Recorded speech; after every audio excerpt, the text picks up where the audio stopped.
Umumnya public figure itu ketika dia punya penampilan yang cantik, terus membuat orang kagum, kemudian pujiannya tidak disebut nama Allah. Nah, ini dalam Islam ada namanya ain. Mungkin pada saat Bunda Asanti saat itu Mas Anang lagi di puncak kejayaan, ada yang nggak suka di belakangnya. Hasad ini terlontar. Saya baca 41 buku tentang Nabi Muhammad tuh beberapa kali dia mau dimatikan dengan cara diracun. Tahu nggak Bang, kenapa Rasul mau dimatiin? Tinggal di Bali, sudah 17 tahun di Bali, dia Katolik.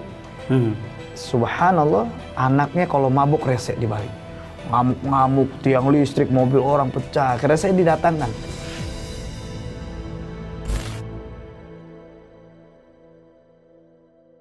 Halo semuanya, apa kabar teman-teman Kalapunaholik dan Opraskot? Hari ini mau nanya nih, kabarnya baik-baik aja kan? Hati aman kan? Nggak ada masalah kan? Dan kali ini Mongol kedatangan seorang bintang tamu yang sangat spesial. Kalau biasanya kita ngobrol bareng bintang tamu yang punya kemampuan supranatural, punya pengalaman supranatural, korban santet, orangnya masang susuk. Kemarin juga kita ada lagi bintang tamu yang kalau mimpi suka dicekek sama setan, ada lagi anak kecil yang punya pengalaman indigo dan sebagainya. Tapi hari ini Mongol akan ngobrol dengan bintang tamu yang sangat luar biasa, yang sangat familiar di kalangan teman-teman artis dan sering melakukan ruqyah. Beliau adalah salah satu pakar ruqyah Indonesia. Langsung aja kita ngobrol sama Ustadz Sahal. Assalamualaikum Pak Ustadz. Ya Allah, ganteng banget. Masya Allah. Apa kabar? Saya nggak ganteng, saya manis. Gue jadi kesaing dong. Kan selama ini gua yang manis. Oh gitu ya. Iya. Tapi kabar sehat. Sehat, alhamdulillah. Gimana keadaan Ustadz sekarang? Baik, Sibuk? alhamdulillah. Ya kesibukan seperti biasa. Membantu Aktivitas membantu orang yang kena gangguan jin, sihir, dan juga kajian-kajian. Oke. Tapi kan Pak Ustadz nanya nih, Pak Ustadz tinggal daerah mana Pak Ustadz? Jakarta Selatan. Oh, Ciganjur. kita anak Jaksel. Anak Ciganjur. Zamannya Gus Dur presiden. Dekat rumah almarhum Pak Gus Dur. 16 Desember haul. Kalau enggak paling deket sama Full Express. Betul. Tapi kan Mongol mau nanya kegiatan Ustadz akhir-akhir ini tuh ngapain aja, karena Mongol lihat beberapa video terakhir Ustadz itu bareng sama Mak Asanti. Betul. Nah itu ngapain? Ada apa dengan keluarganya Pak Ustadz? Ya, belakangan memang saya diminta sama Bunda Asanti. Beliau tahu nomor saya dari Anissa Pohan. Oke. Beliau tahu nomor saya. Terus ternyata beliau nggak langsung nerima ruqyah. Karena sebelumnya memang udah menutup diri untuk ruqyah. Tapi karena disaranin, coba deh lu ruqyah. Nah, singkat cerita pada saat sampai di rumahnya Asanti itu ngobrol aja, ngobrol biasa, kenalan, terus dia nanya gimana, terus nggak lama Mas Anang datang. Nah ternyata Mas Anang ini modelnya kalau kedatangan tamu urusannya Asanti, dia nggak mau gabung lebih dalam. Tapi subhanallah dia malah nemenin sampai kita lanjut sampai di meja makan hampir 3 jam kita ngobrol. Nah, ada penyampaian yang sampai masuk di logikanya Asanti dan Anang itu, apa yang saya rasakan Ustadz? Saya bilang, saya kan nggak serta-merta itu jin. Ya nggak serta-merta itu jin. Saya bilang umumnya public figure itu, ketika dia punya penampilan yang cantik, terus membuat orang kagum, kemudian orang yang kagum itu dia memuji orang tersebut, kemudian pujiannya tidak disebut nama Allah. Nah, ini dalam Islam ada namanya ain. Oh, iya betul. Ain. Jadi pujian, luapan jiwa yang terucap tanpa menyebutkan nama Allah atau tanpa menyebutkan doa keberkahan untuknya. Itu kemungkinan pertama bisa itu. Saya bilang gitu. Kemungkinan pertama bisa itu. Terus kemungkinan yang kedua bisa jadi ada yang hasad. Kita nggak tahu. Hasad itu kan senang lihat orang lain susah, susah lihat orang lain senang. Mungkin pada saat Bunda Asanti saat itu Mas Anang lagi di puncak kejayaan, ada yang nggak suka di belakangnya. Hasad ini terlontar. Makanya di surah Al-Falaq Allah Subhanahu wa taala berfirman, "Wa min syarri hasidin idza hasad." Dan berlindung kepada pendengki yang berbuat dengki. Dan saya waktu itu belum panjang lebar bicara tentang jin. Belum. Tapi dari penjelasan itu masuk tek. Wah, bisa jadi ya. Ya gitu. Pak Ustadz, teman-teman seniman ini kan, kalau saya selalu bilangnya seniman. Betul. Saya nggak terlalu suka bilang artis. Betul. Karena kalau seniman itu kan sistemnya mencari karir, Betul. bukan mencari sensasi. Betul. Nah, jadi kita berkarir di dunia seni itu namanya seniman. Betul. Nah, mereka itu biasanya datang ke Pak Ustadz itu share apapun dalam hidup mereka gitu sih. Betul. Terus Pak Ustadz memberi way out. Jadi gini, pada saat mereka minta saya datang, pertama ya keseringan ya. Keseringan pada saat kita sudah inginkan semua yang orang mau. Misalkan ketenaran dia mau, uang dia mau. Tapi ada puncak di mana di situ ada titik jenuh. Kadang orang nanya gitu. Nah, para seniman hampir sering saya ditanya itu. Kenapa Ustadz? Jadi kayak misalkan kalau anak sekarang bilang hayati lelah bang. Nah, kalau kayak gitu. Akhirnya kita masukkan poin-poin nasihat dari Al-Quranul Karim. Ketika nasihat ini masuk, terus ada poin-poin lagi yang dirasakan di lainnya. Baru di sini, oh boleh jadi memang sedang ada yang ganggu. Gini Bang Mongol, penjelasan sederhana nih biar kita masuk logika kita. Manusia itu diciptakan dari tanah. Betul. Jin diciptakan dari api. Betul. Wa khalaqal janna mim marijim min nar. Perhatikan, pada saat api itu sifatnya merambat, betul. cepat merusak, Betul. dan dia berdiam diri sendiri. Betul. Ya, dia tidak bisa berdiam diri sendiri. Maksudnya ketika api diam sendiri mati. Iya betul. Nah makanya kalau tanah itu sifatnya berbaur, bersosialisasi. Tanaman ditaruh tanah tumbuh. Artinya adalah ketika ada manusia ditumpangi sama jin yang kita tahu sifatnya itu merusak, menyambar, maka manusia itu tanpa disadari bisa berubah karakternya.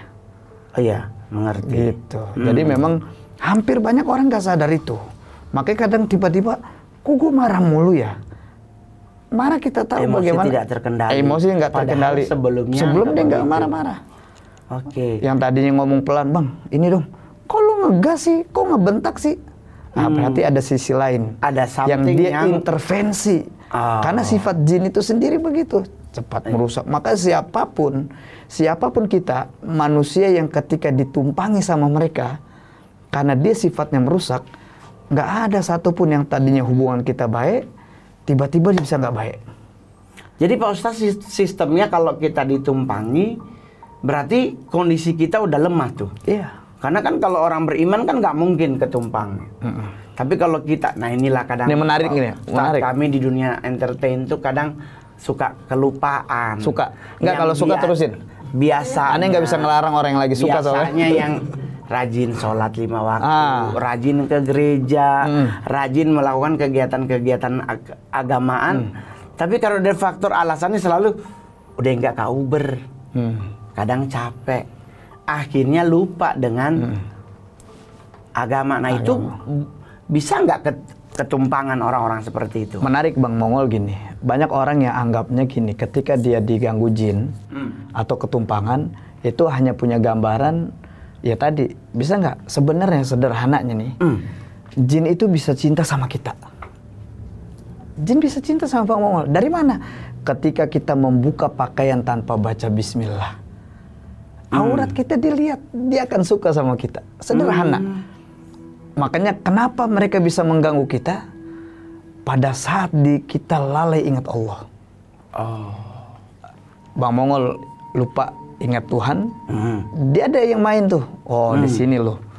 Ya, pada dasar posisi kita beriman, makanya sebuah poin untuk teman-teman ingatkan bahwasanya setan itu nggak pernah lupa akan mengganggu manusia, tapi kita lupa kalau sedang diganggu mereka. Saya ngambil satu poin waktu itu, saya pernah dengar Aba Lutfi ngomong begini, kita itu harus melekat sama Allah. Jadi kalau melekat sistemnya kayak kita tuh begini. Jadi dengan kita melekat sama Allah tuh segala sesuatu dalam hidup kita itu bentengnya ada. Nah tapi kan Pak Ustadz, ini di saat mengurusi teman-teman seniman itu, mereka kan pasti datang ke tempat Pak Ustadz nih. Betul. Kalau seandainya Pak Ustadz pernah nggak ke rumahnya mereka? Ya hampir sering saya datengin. Karena kan kadang patokan mantetnya di rumah Pak Ustadz. Ya, hampir orang yang nggak suka. Betul. Jadi kalau Pak Ustadz kesana itu yang selain orangnya yang di Ruqyah, rumahnya juga Pak Ustadz bantu rumahnya bersihin. juga di Ruqyah. Oh, rumahnya juga bantu ya, Ruqyah. Jadi ketika kita fahami tentang bagaimana sihir. Sihir itu ada media sihir, ada lintasan sihir, ada buhul sihir. Iya, betul. Sihir ada masyrub yang diminum, ada makul yang dimakan, ada madfun yang dipendam, ada masmum lewat parfum, marsyus lewat percikan air. Nah, pada saat kita datengin rumah orang itu, jadi memang kita niatkan semuanya untuk batalin sihir dari segi apapun. Lewat yang percikan air, lewat yang ditanam, itu semua nanti bismillah kedetek ketika kita ruqyah orang tersebut. Biasanya orang yang diruqyah itu ketika dibacakan Quran, jinnya akan connect dengan apa yang ada di sekitarnya. Bendanya atau buhulnya atau media sihirnya. Media yang digunakan. Betul. Tapi bisa nggak sih Pak Ustadz kita melakukan ruqyah sendiri? Bisa. Sebagaimana Rasulullah SAW di dalam hadis Aisyah radhiyallahu anha, sebelum tidurnya Rasulullah melakukan ruqyah. Caranya gabung kedua telapak tangan. Layaknya kita berdoa, baca Al-Ikhlas, Al-Falaq, Anas, tiupnya seperti dikasih ludah dikit, tapi dikit aja, jangan banyak, jangan. Jangan. Lalu usap ke seluruh tubuh. Itu ruqyah yang dimana Rasulullah melakukan itu. Kenapa Rasulullah melakukan itu? Karena Rasulullah juga pernah kena sihir. Sebelum diturunkannya surah Al-Falaq, An-Nas, itu proses dimana Rasulullah kena sihir. Iya, karena saya baca 41 buku tentang Nabi Muhammad tuh, beberapa kali dia mau dimatikan dengan cara diracun. Tahu nggak Bang, kenapa Rasul mau dimatiin? Padahal Rasulullah dulu disebut sebagai Al-Amin, orang yang dapat dipercaya. Karena konsep hidup kita Bang, ketika Bang Mongol berbuat baik, pasti banyak temennya. Tapi pada saat Rasulullah berbuat baik di tahun usianya 25 tahun, di Mekah itu disebut Al-Amin, dapat dipercaya. Kenapa? Karena Rasulullah berbuat baik. Tapi pada saat Rasulullah 40 tahun usianya, mengajak kebaikan, disitulah dimusuhi. Iya loh, berbuat baik banyak temannya, tapi mengajak kepada kebaikan, maka bersiaplah kita akan dimusuhi. Iya, saya sampai kadang-kadang saya suka berpikir, itulah apakah itu memang udah kodratnya manusia yang dia cuma pingin melihat orang baik, tapi kalau dia diajak untuk berbuat baik, maka siap dimusuhi. Itu sunatullahnya begitu. Makanya sebuah pesan, teruslah berbuat baik sampai keburukan itu lelah mengikutimu. Oh iya, cakep nih. Tapi Pak Ustadz, benda apa aja sih sebenarnya yang ada di rumah yang bisa mengundang jin untuk bercokol di tempat tersebut? Pertanyaan menarik. Sebagaimana disebutkan dalam hadis sahih yang mulia, Rasulullah sampaikan begini Bang, la tadkhulul malaikah, tidak akan masuk malaikat. Siapa yang nggak masuk? Malaikat rahmat. Siapa malaikat rahmat? Ruhul Amin, Ruhul Kudus, Jibril alaihissalam. Dia nggak akan masuk ke dalam rumah manusia yang dimana dalamnya ada patung, yang dimana dalamnya ada lonceng, yang dimana dalamnya ada anjing. Malaikat nggak bisa masuk loh, gitu. Kenapa? Karena memang tanpa disadari, ya kita tahu bagaimana patung itu tempat di mana bisa bercokolnya jin di rumah manusia. Terus saya pernah ditanya, Ustadz kalau boneka gimana? Boneka boleh, selama boneka itu dimainkan itu boleh. Karena Aisyah radhiyallahu anha, istri Nabi Muhammad SAW, itu mainnya boneka. Yang nggak boleh itu ketika bonekanya ditaruh di atas, di tempat yang tinggi, tanpa disadari kita sedang mengagungkan benda itu. Iya, lagian siapa sih main sama patung, kan nggak lucu nih. Ketimpa patung aja kita game over.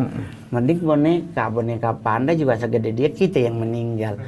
Iya kan? Tapi Pak Ustadz, berarti kan otomatis patung benda-benda pokoknya benda yang diistimewakan Bang. Iya, yang jadi idol. Ya, yang diistimewakan. Yang diidolakan. Bang Mongol punya benda misalkan pedang, misal pedang. Terus pedang itu diistimewakan. Tempel sampai Tuhan datang gitu. Wah, diistimewakan. Itu bisa. Oh, bisa. Maka waktu saya lagi sama Mas Anang, dia bilang, Ustadz gimana sih jin bisa sampai ikut jalur keturunan? Saya bilang gini, Mas Anang, pernah nggak sampai Bunda Santi, pernah nggak orang tuanya dulu, kakek neneknya, misalkan tak nyeduhin kopi, ditaruh di pojok-pojokan. Iya betul. Dan saya bilang, jin nggak suka kopi, gue yang suka kopi.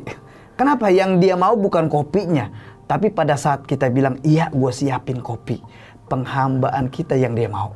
Iya, kadang kan kita juga suka ngomong ya kalau naruh kopi, engkau nih kopi minum ya. Iya. Tuh kalau kita ini ntar lagi nih Pak Ustadz 24 Desember orang ke kuburan nganterin Coca-Cola, Fanta gitu. Padahal buat bapaknya teman Mongol pernah tuh nganterin Coca-Cola ke nganterin Fanta ke kuburan sama ketoprak, makanan favorit bapak. Di kesurupan Pak Ustadz. Nah, ternyata yang dibawa sukanya kopi karena bapaknya udah susunan ketiga. Lo kan Jakarta sekarang Pak Ustadz, makam udah isi ulang, tumpuk. Nah bapaknya tumpukan ketiga, yang dibawa suka kopi, kesurupan.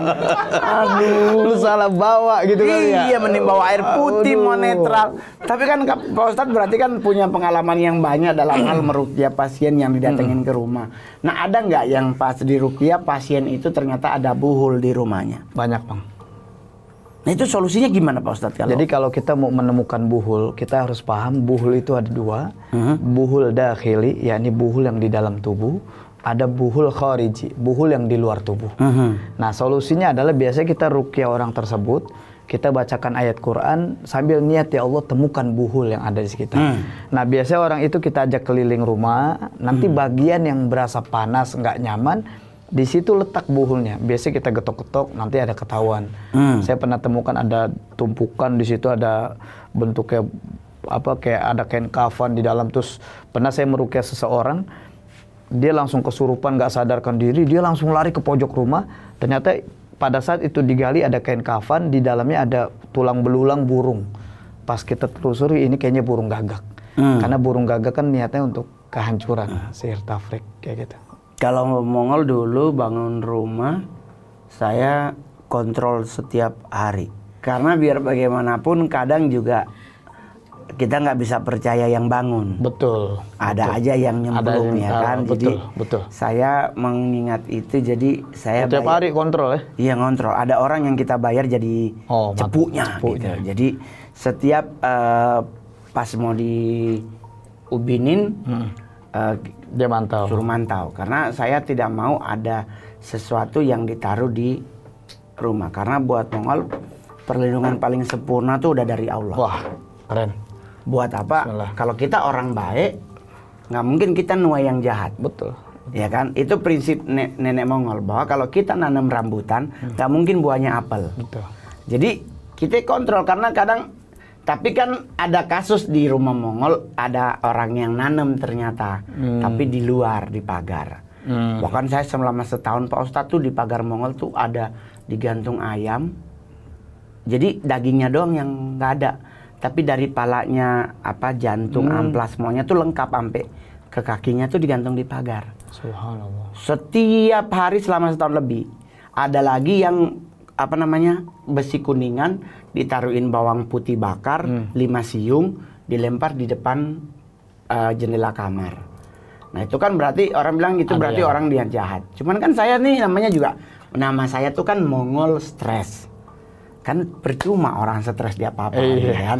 Yang ada bawangnya gua buang, kuningannya gua bawa ke pasar baru lebur jadi cincin. Betul. Jadi kalau lihat cincin mengkilat di TV itu bekas bodohan itu.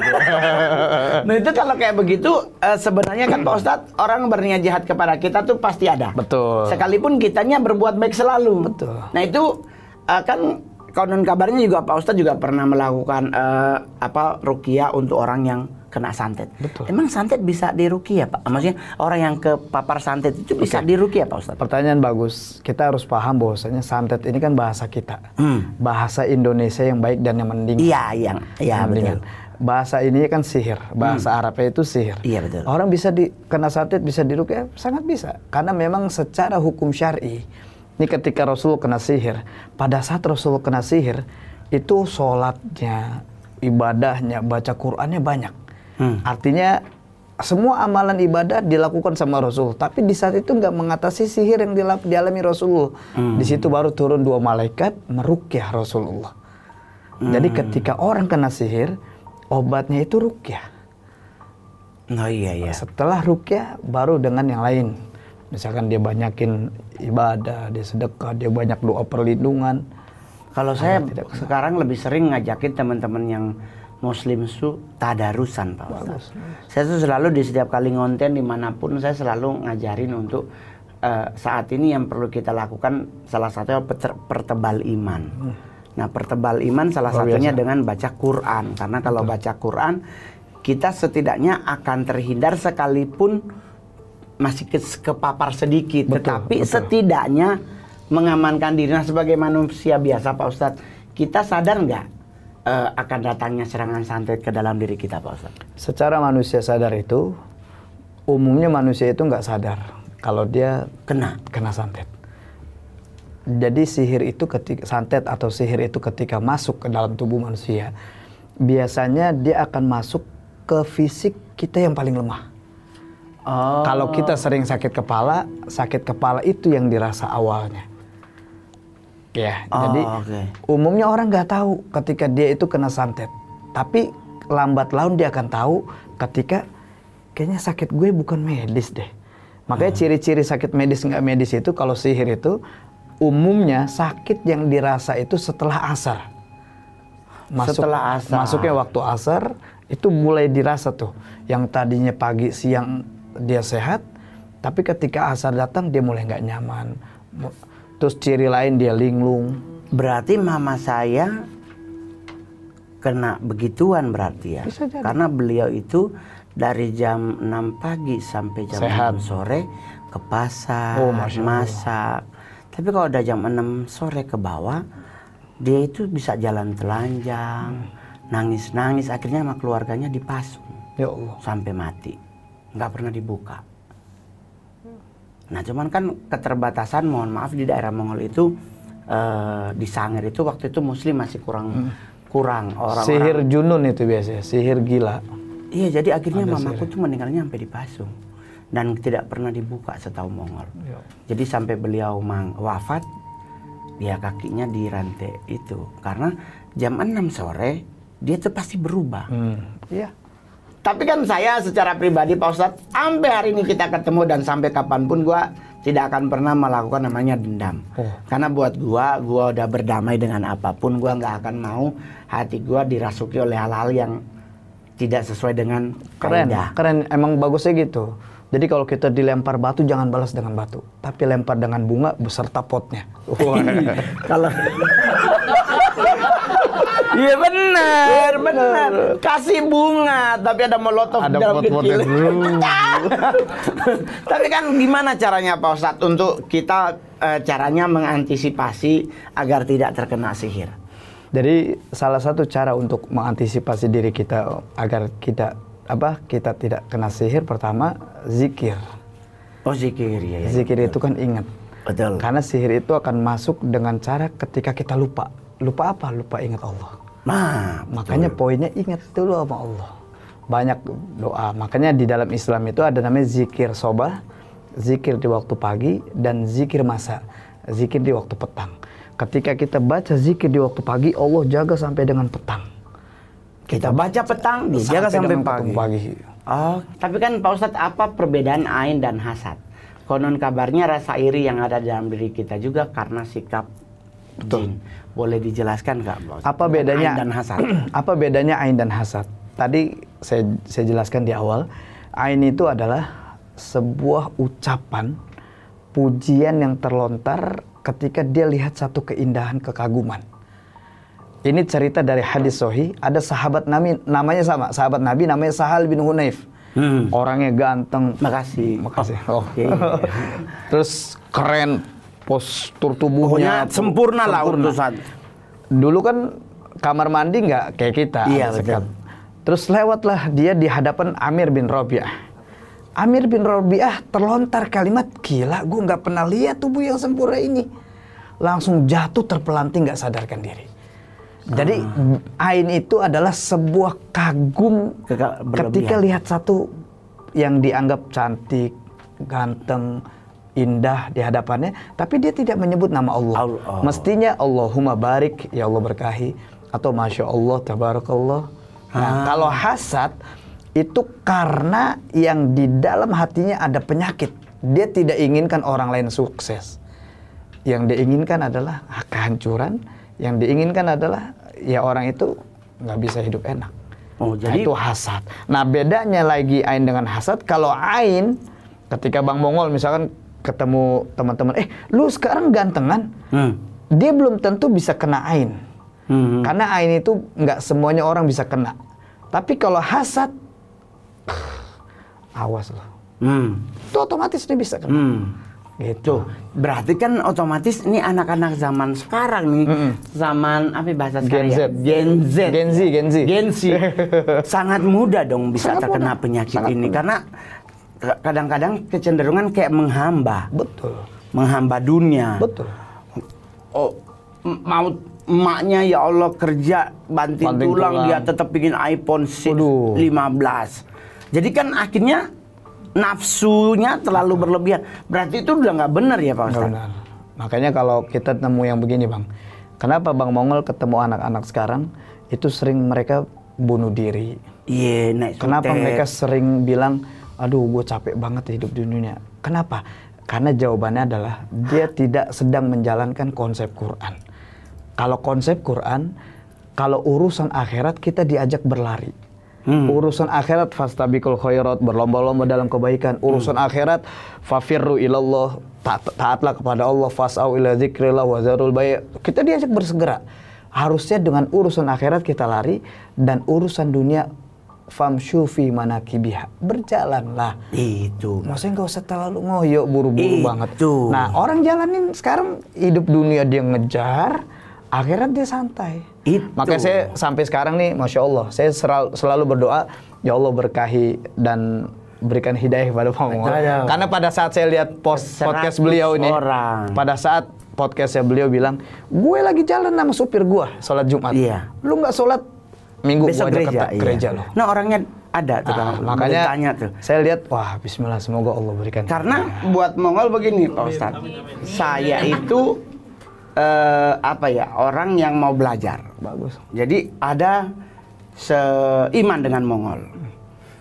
Mongol tuh begini. Gua orangnya tuh tidak gampang cepat terpengaruh. Gua cari buku. Betul. Gua cari guru. Gua ada punya guru agama Islam, orang Jatinegara, orang NU. Kita tanya, Pak Ustadz, bener nggak Nabi begini? Ayo, lu cari bukunya Mongol. Lu baca sampai selesai. Selesai lu baca, lu datang sama gua tanya nanti halaman berapa. Dari situ Mongol belajar, akhirnya sampai bisa 41 buku Mongol baca. Saya baca Quran 2 kali sampai selesai. Masya Allah. Tapi terjemahan Pak Ustadz, mohon maaf nggak bisa bahasa Arab. Saya maafin. Ya, orang bahasa Inggris kebanyakan gitu kan. Tapi itu yang prinsip Mongol selalu bilang tadi. Untuk urusan surga, bersegera.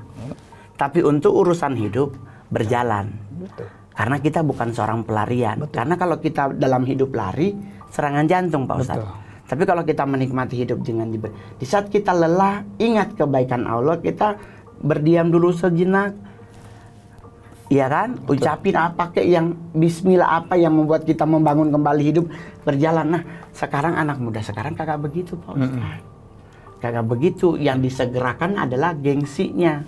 Gua harus punya sepatu yang orang lain belum boleh punya. Gua duluan yang posting di IG. Betul. Tapi giliran sholat Jumat datang udah wala dolit, amin, assalamualaikum, pulang.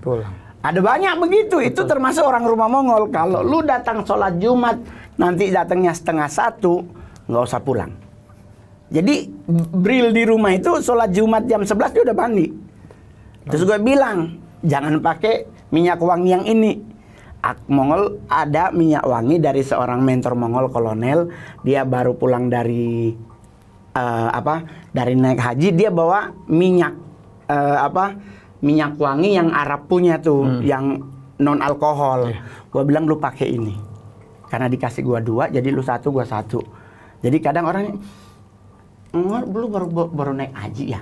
Gua bilang lu belum pindah agama, belum login. Tapi kan konon kabarnya Pak Ustadz pernah ngobatin salah satu pasien yang terkena kanker di rumah sakit. Setelah Pak Ustadz datang untuk meruqyah ibu itu sembuh. Boleh diceritain nggak Pak Ustadz? Oke, jadi banyak kasus ketika kanker. Bahkan saya dulu bolak-balik NUH di Singapura. Itu rumah sakit kanker yang saya datangin. Dan kalau saya boleh bilang Bang, hampir banyak kanker itu karena sihir. Saya udah banyak sering, kayak ini ada satu yang dia di rumah sakit. Ketika saya datengin dia, terus dokter udah memvonis bahwasanya dalam waktu dekat usianya habis, game over.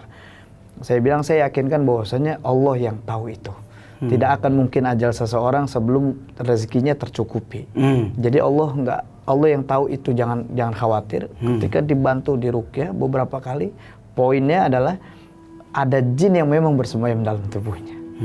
Jadi memang umumnya jin itu ketika dia ada di dalam tubuh manusia, yang sakitnya biasa dibikin sakit banget. Kayak Bang Mongol misalkan, marah sama teman, terus jamnya kecolek doang, tek, padahal sepele, tapi kan ada jin. Lu nyangkul jam gua sih, lu nggak lihat, buta mata lu. Bisa jadi panjang tuh ceritanya. Nah, gitu. Makanya ketika dibantu dengan izin Allah, lagi-lagi wa idza maritu fa huwa yashfin, kata Nabi Ibrahim alaihissalam ketika sakit, ketika aku sakit maka dia yang menyembuhkan. Makanya saya pada saat ngobatin orang, kita tanamkan yang nyembuhin bukan saya, yang nyembuhin Allah. Dan izin Allah disembuh dari kankernya. Oh, alhamdulillah. Tapi kendala apa sih biasanya Pak Ustadz yang paling sering terjadi ketika meruqyah orang? Kendala yang saya sering temukan, pertama, orangnya belum yakin dengan ruqyah. Kalau agamanya beda? Nggak masalah. Maksudnya gini Pak Ustadz, seorang saya pernah ruqyah Hindu, saya pernah ruqyah Katolik, saya pernah diundang di 2016 di Bali, seorang Argentina. Dia tinggal di Bali, sudah 17 tahun di Bali, dia Katolik. Subhanallah, anaknya kalau mabuk rese di Bali. Ngamuk-ngamuk, tiang listrik, mobil orang pecah. Akhirnya saya didatangkan. Agamanya Katolik nggak masalah. Ketika saya didatangkan, pada saat dia lagi marah hebat, saya bacakan Quran surat Toha. Surat Toha ini menggambarkan ketika Umar bin Khattab marah, dibacakan Toha langsung luntur amarahnya. Sama dia juga langsung rendah, bacakan lagi, tenang. Terus subhanallah ngobrol panjang sama orang itu, ya dari pagi, dari Isya sampai pagi subuh. Dan di waktu subuh dia putuskan, Bismillah Ustaz, bimbing saya untuk ucapkan 2 kalimat syahadat. Alhamdulillah. Dia 17 tahun di Bali, Katolik. Dan ini bukan Islam. Jadi memang ruqyah itu memang lintas agama. Sistemnya adalah karena membantu. Betul, sistemnya selain membantu, karena kan dia doa. Ya, makanya kalau orang ruqyah, air aja didoain, apalagi kamu. Dengar tuh. Jadi nggak ada yang salah kalau punya pacar seorang ustadz. Ya kan? Orang lain aja dibantu, apalagi diri sendiri. Tapi ada nggak titik-titik dalam diri manusia yang memiliki kelemahan dan mudah dimasuki oleh jin? Ada. Titik-titiknya antara lain di bagian sini, tengkuk, terus di sini ya. Makanya titik-titik yang dimana kalau kita pernah pelajari ilmu tubuh, ada orang yang buka 7 titik, ya kan? Sini, tengkuk, leher, terus di kelamin.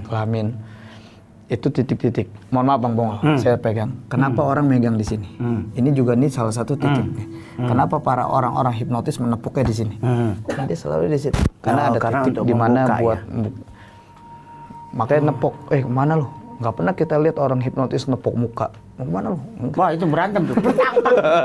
Pasti nepok ke belakang. Itu salah satu titik-titik yang kalau tukang hipnotis nepoknya di sini kan pasti dia, itu temennya tuh. Temen nih, pengennya tim nih pura-pura kesurupan.